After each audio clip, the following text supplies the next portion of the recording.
नमस्कार, ये आकाशवाणी शिमला है। अब आप पूनम भारद्वाज से प्रादेशिक समाचार सुनिए। प्रदेश में स्वास्थ्य सेवाओं को सुदृढ़ करने के लिए मुख्यमंत्री सुखविंदर सिंह सुक्खू ने हमीरपुर स्थित डॉक्टर राधाकृष्णन चिकित्सा महाविद्यालय में नेफ्रोलॉजी, न्यूरोलॉजी, गैस्ट्रोलॉजी विभाग स्थापित करने को स्वीकृति प्रदान की है। इन विभागों के सुचारू संचालन के लिए कुल 118 पदों को सृजित कर भरने की भी निर्णय लिया है। इससे जिला हमीरपुर के अलावा मंडी, ऊना, बिलासपुर और कांगड़ा जिला के मरीजों को भी उत्कृष्ट चिकित्सा उपचार की सुविधा उपलब्ध हो सकेगी। मुख्यमंत्री ने प्रदेश के मेडिकल कॉलेजों में नए विभागों की स्थापना और आवश्यक चिकित्सकों व स्टाफ की नियुक्ति की प्रक्रिया में तेजी लाने के निर्देश दिए हैं। राज्य सरकार ने महर्षि वाल्मीकि संपूर्ण स्वच्छता पुरस्कार के लिए संशोधित दिशा निर्देश जारी किए हैं। इस पहल का उद्देश्य ODF+ मॉडल गांव में व्यापक स्वच्छता और सफाई हासिल करने के लिए ग्राम पंचायतों को मान्यता देना और पुरस्कृत करना है। इसमें प्रभावी ठोस और तरल अपशिष्ट प्रबंधन और समग्र स्वच्छता बनाए रखना शामिल है। विभाग के एक प्रवक्ता ने बताया कि खंड स्तर पर प्रत्येक खंड में एक पंचायत के लिए 1 लाख रुपए, जिला स्तर पर यदि किसी जिला में 300 से अधिक ग्राम पंचायतें हैं तो 2 ग्राम पंचायतें 3-3 लाख रुपए का पुरस्कार प्राप्त कर सकती हैं। प्रदेश उच्च न्यायालय ने राज्य सरकार से पिछले 5 साल में NDPS एक्ट में दर्ज मामलों का रिकॉर्ड मांगा है ताकि पता चल सके कि प्रदेश में मादक पदार्थों का सेवन घटा है या बढ़ रहा है। उच्च न्यायालय के मुख्य न्यायाधीश न्यायमूर्ति GS सिंधावालिया और न्यायाधीश रंजन शर्मा की खंडपीठ ने सरकार को ये स्पष्ट करने को कहा है कि क्या मादक पदार्थ पुनरावास पर राज्य नीति का मसौदा विचाराधीन था, अधिसूचित किया है या नहीं। मामले की अगली सुनवाई 27 मई को होगी।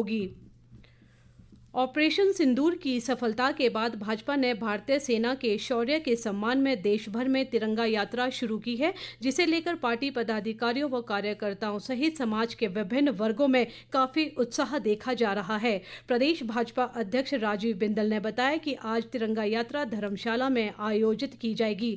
इस बीच प्रदेश भाजपा उपाध्यक्ष व पूर्व मंत्री गोविंद सिंह ठाकुर ने कहा कि प्रधानमंत्री नरेंद्र मोदी के मार्गदर्शन में ऑपरेशन सिंदूर के तहत भारतीय सेना ने पाकिस्तान और पाक अधिकृत कश्मीर में आतंकी ठिकानों पर निर्णायक प्रहार किए। मनाली में कल पत्रकार वार्ता में बातचीत में उन्होंने कहा कि ये कार्रवाई न केवल भारत की सेना शक्ति बल्कि उसकी इच्छा शक्ति और निर्णायक नेतृत्व का परिचायक है। उन्होंने कहा कि भारतीय सेना के सम्मान में 21 मई को मनाली में तिरंगा यात्रा निकाली जाएगी।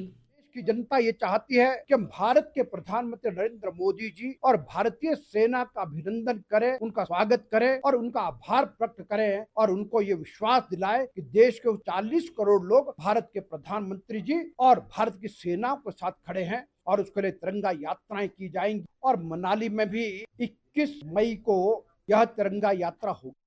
प्रदेश में शून्य दाखिले वाले 80 स्कूलों को मर्ज किया जाएगा। इन स्कूलों में इस वर्ष किसी भी छात्र ने दाखिला नहीं लिया है। इसमें तैनात शिक्षकों व गैर शिक्षकों को सरप्लस पूल में रखा जाएगा। उसके बाद इनकी तैनाती रिक्त स्थान पर की जाएगी। कल शिक्षा विभाग निदेशालय में शिक्षा मंत्री रोहित ठाकुर की अध्यक्षता में हुई समीक्षा बैठक में ये निर्णय लिया गया। बैठक में 87 लड़कों लड़कियों के अलग अलग स्कूल को भी मर्ज किए जाने का निर्णय लिया गया। इन स्कूलों में लगातार दाखिले कम हो रहे थे। चंबा जिला की जीवनदायिनी रावी नदी में कूड़ा कचरा व मलबा फेंककर उसे प्रदूषित किया जा रहा है, जिससे लोगों की धार्मिक भावना को ठेस पहुंच रही है। स्थानीय लोगों ने जिला प्रशासन से इस संबंध में ठोस कदम उठाने की मांग की है। ये जो रावी नदी के किनारे जो कूड़ा फेंका जा रहा है ये गलत बात है, क्योंकि ये हमारी जीवनदायिनी नदी है, पवित्र नदी है। जो रात के अंधेरे में लोग घरों से अपना मलबा निकाल कर ये फेंक रहे हैं, ये गलत बात है। प्रशासन को इसकी ओर ध्यान देना चाहिए। जो मलबा फेंक रहे हैं उनके विरुद्ध कड़ी से कड़ी कार्रवाई अमल में लानी चाहिए। ये हमारी नदी जीवनदायिनी नदी है, इसको हमें साफ और स्वच्छ रखना चाहिए। ये जो कूड़े वाली जो गाड़ियां हैं वो भी यहाँ रात के समय यहीं फेंक जाती है, क्योंकि हमारे चंबा में कूड़ा संयंत्र जो कई टाइम से बंद पड़ा हुआ है। वन विभाग का वन्य प्राणी विंग का कार्यालय शिमला से धर्मशाला स्थानांतरित कर दिया गया है। मंत्रिमंडल की बैठक में लिए गए निर्णय के बाद कल वन विभाग ने इसकी अधिसूचना जारी कर दी है। वन्य प्राणी विंग में 29 कर्मचारी कार्यरत है।